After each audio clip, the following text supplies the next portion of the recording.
গৌর প্রেম তারাই পায় যারা কাঙ্গাল। কাঙ্গাল ব্যতীত গৌর প্রেম কেউ পেতে পারে? আমার কাঙ্গালের ঠাকুর কলিযুগ পাবন অবতার শ্রীকৃষ্ণ চৈতন্য আমার মহাপ্রভু, আমার গৌর সুন্দর, তিনি কাঙ্গাল হয়ে এসেছেন এই যুগের মধ্যে। ভগবান হয়ে আসে নাই মা, ভগবান হয়ে আসে নাই, তিনি কাঙ্গাল হয়ে এসেছে। ওই কাঙ্গালের ঠাকুর শ্রীমান গৌর হরিকে লাভ করতে চাইলে কাঙ্গাল হতে হবে। গৌর প্রেম লাভ করতে চাইলে কাঙ্গাল হতে হবে। মন দিয়ে শুনবেন। ধরেন একটা গাড়ি যাচ্ছে, ওই গাড়ির মধ্যে অনেক ধরনের চাল রয়েছে, চিনি রয়েছে। কোনো কারণে গাড়ি থেকে ধরেন 2 বস্তা 3 বস্তা চিনি পড়ে গেল, একদম জায়গার মধ্যে বিছিয়ে গেল, ওই জায়গার মধ্যে চাউলও পড়ে গেল। মা, সেগুলো কুড়াতে কে যাবে? ধনী যাবে? কে যাবে গো মা? কাঙ্গাল দরিদ্র তারাই তো যাবে। বলেন না কারা যাবে? গাড়ি যাচ্ছে, গাড়ির মধ্যে অনেক ধরনের মালপত্র রয়েছে, রাস্তায় পড়ে গেল, ধনী তো সেগুলো গিয়ে কুড়াবে না। কুড়াবে কি? কে কুড়াবে বলেন না? কাঙ্গাল। ঠিক তদ্রূপ মহাপ্রভু বলছেন, আমিও কলির রাস্তাঘাটের মধ্যে প্রেম বিলিয়ে দিয়েছি। ওই প্রেম তারাই লাভ করতে পারবে যারা কাঙ্গাল, যারা এই গড়াগড়ি দিতে পারবে এই ভূমির মধ্যে, যারা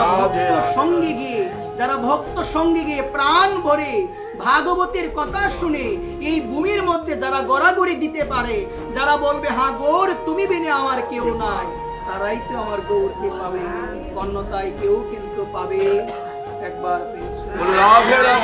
আজকে সকল গৌর অনুরাগী মায়েদের চরণে এই নিবেদন থাকবে, এই প্রেম লাভ করতে চাইলে মনের মধ্যে গেঁথে নাও, জগতে গৌর বিনে, জগতে কৃষ্ণ বিনে আমার আর কেউ নাই, জগতে কৃষ্ণ বিনে কেউ নাই।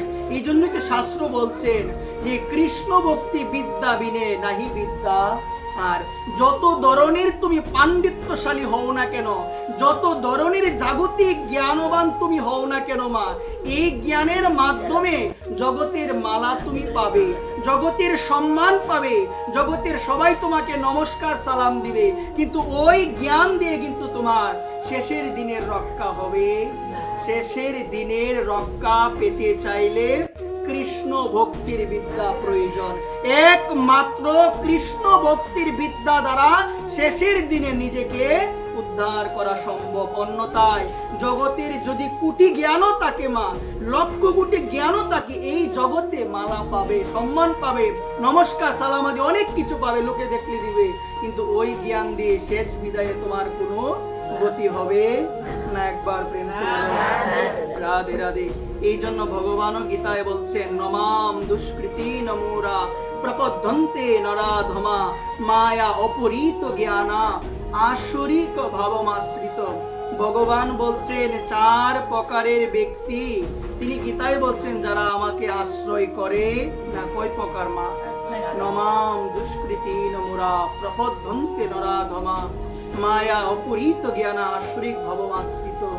এর মধ্যে প্রথম হলো যে মূর্খ, যার মধ্যে ভগবান সম্বন্ধে কোনো জ্ঞান নাই, যার মধ্যে ভক্তি সম্বন্ধে কোনো জ্ঞান নাই, যার মধ্যে গীতা সম্বন্ধে, যার মধ্যে ভাগবত সম্বন্ধীয় কোনো জ্ঞান নাই, এই জগতে শাস্ত্র বলতে সেই হলো মূর্খ।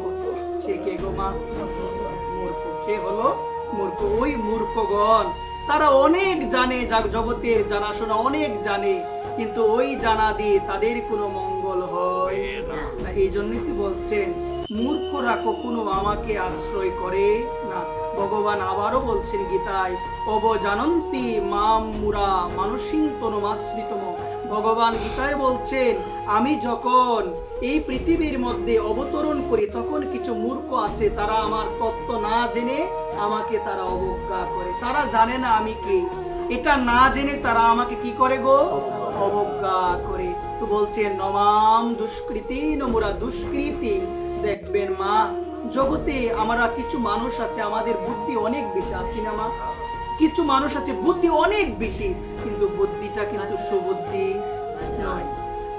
শাস্ত্র বলছেন কুবুদ্ধি ছাড়িয়া করো শ্রবণ কীর্তন, অচিরাত পাবে তুমি কৃষ্ণ প্রেম। কি চাটতে হবে গো মা? আমাদের কুবুদ্ধি চাটতে হবে।